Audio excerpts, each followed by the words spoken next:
ಅಣ್ಣ ಈಗ ಹಸು ಏನಾದ್ರು ಆಗಿದೆ ಅಣ್ಣ?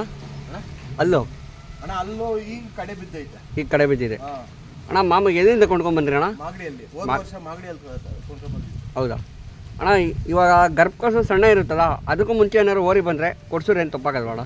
ಅಣ್ಣ ಗರ್ಭಕೋಶ ಕೊಡಿಸಿದ್ರೆ ಏನು ಇದಾಗಲ್ಲ, ಫಲ ಕಚ್ಕೊಂತದೆ, ಆದರೆ ಕರು ಬೆಳವಣಿಗೆ ಬರೋಲ್ಲ. ಕರು ಬೆಳವಣಿಗೆ ಬರೋದು. ಕರು ಬೆಳವಣಿಗೆ ಬರೋಲ್ಲ ಅಣ್ಣ ಮಿನಿಮಮ್ ಎಷ್ಟು ತಿಂಗಳಾದ್ಮೇಲೆ ಓರಿ ಕೊಡಿಸ್ಬೇಕು? ಮಿನಿಮಮ್ ಅಂದರೆ ಇವಾಗ ಕರು ಹಾಕಿರ್ತದೆ, ಅವಾಗ ಒಂದು ವರ್ಷ ಹಾಲು ಕುಡಿಬೇಕಲ್ವ, ಆಮೇಲೆ ಓರಿ ಬಿಡಿಸ್ತೀವಿ. ಆಮೇಲೆ ಓರಿ ಬಿಡಿಸ್ತೀವಿ. ಅಣ್ಣ ಇವಾಗ ಗಬ್ದಸಿನಲ್ಲಿ ಇವಾಗ ಓರಿಗೂ ಮತ್ತು ಹಸುಗೂ ಏನು ತಪ್ಪಿರಲ್ಲ. ತಪ್ಪಿರೋ ಕರು ಏನಾದ್ರು ಹುಟ್ಟಿದ್ರೆ ಅವಾಗ ಏನು ಫಾಲ್ಟು ಅಂತ ನಿಮ್ಗೆ ಏನಾದ್ರು ಗೊತ್ತಿದ್ದ ಅದ್ರ ಬಗ್ಗೆ ಮಾಹಿತಿ? ತಪ್ಪು ಹುಟ್ಟಲ್ಲ, ಅಕಸ್ಮಾತ್ ಏನಾರು ಹುಟ್ಟುಬಿಟ್ರೆ ಏನು ಮಾಡೋಕ್ಕಾಗಲ್ಲ. ಏನು ಮಾಡೋಕ್ಕಾಗಲ್ಲ. ಏನು ಮಾಡೋಕ್ಕಾಗಲ್ಲ. ಅದೇ ಇವಾಗ ಸುಮಾರು ಜನ ನಾನು ನೋಡಿದ ಮಟ್ಟಿಗೆ ಇವಾಗ ಓರಿನೂ ತಪ್ಪಿರಲ್ಲ, ಹಸಿನೂ ತಪ್ಪಿರಲ್ಲ.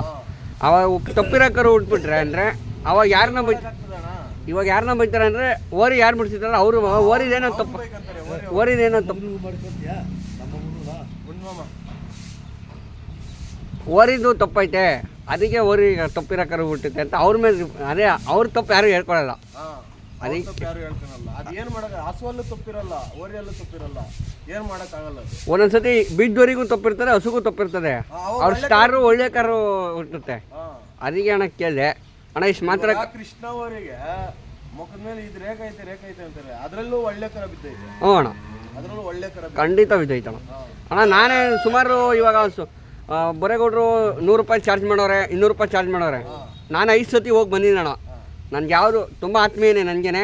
ಏನಾರು ಆ ಕಡೆ ಏನೋ ಕುರಿ ಫಾರಮ್ಮು ಎಲ್ಲ ಐತೆ, ಅಕಸ್ಮಾತ್ ಏನಾರು ಹಸು ಅದೇ ಕೃಷ್ಣಂಗೆ ಕ್ರಾಸಿಂಗ್ ಮಾಡಿಸ್ಬೇಕಂದ್ರೆ ನನಗೆ ಹೇಳಿ ಅಣ್ಣ, ನಾನು ಮಾಡಿಸ್ಕೊಡ್ತೀನಿ. ಮಾಡಿಸ್ಬೇಕು ಅನ್ಕೊಂಡಿದ್ರೆ ದೂರ ಅಂತ ಹೇಳ್ಬಿಟ್ಟು ಹೋಗಿಲ್ಲ, ದೂರ ಅಂತ. ಇವಾಗ ಇಲ್ಲಿ ಊರಲ್ಲೇ ಮದಗಜ ಅಂತ ಹೇಳ್ಕೊಂಡು ಅದಕ್ಕೆ ಬಿಡ್ತೀವಿ. ಅದಕ್ಕೆ ಬಿಡ್ತೀವಿ. ಫಲ ಕಚ್ಚೈತೆ ಇವಾಗ. ಎಷ್ಟು ತಿಂಗಳು ಫಲ ಅಣ್ಣ? 5 ತಿಂಗಳು ಫಲ. 5 ತಿಂಗಳು ಫಲ ಅಣ್ಣ. ಇವಾಗ ಒಂದೊಂದು ಸತಿ ಓರಿ ಕೊಡಿಸಿದ್ದೀರಾ, ಓರಿ ಕೊಡಿಸಿದ 15 ದಿನಕ್ಕೆ ಬಂದ್ಬಿಡ್ತಲ್ಲ, ಅದೇನಕ್ಕೆ? ಅದು ಗರ್ಭಕೋಶ ಸ್ವಲ್ಪ ಇದಿರ್ತದೆ, ಅವಾಗ ಹೊಟ್ಟೆ ತೊಳೆದ್ಬಿಟ್ರೆ ಅವಾಗ ಫಲ ಕಚ್ಚುತ್ತೆ. ಅಣ್ಣ ಗರ್ಭಕೋಶ ಗಲೀಜಾದ್ರೆ ಗಲೀಜಾದ್ರೆ ಕಚ್ಚಲ್ವಣ್ಣ? ಅಣ್ಣ ಅದಕ್ಕೆ ಹೊಟ್ಟೆ ತೊಳೆಸ್ಬಿಟ್ರೆ ಫಲ ಕಚ್ಚಿ ಮತ್ತೆ ಒಂದು 7 ಬಿಟ್ಟು ಒಂದು ಈಟಿಗೆ ಬಿಟ್ಬಿಟ್ಟು ಮತ್ತೆ ಕರ್ಕೊಂಡೋಗಿ ಇದು ಮಾಡಿದ್ರೆ ಫಲ ಕಚ್ಚೇ. ಅಣ್ಣ ಇಷ್ಟು ಮಾತಾಡೋಕ್ಕೆ ಅವಕಾಶ ಮಾಡ್ಕೊಡೋದು ಧನ್ಯವಾದಗಳು.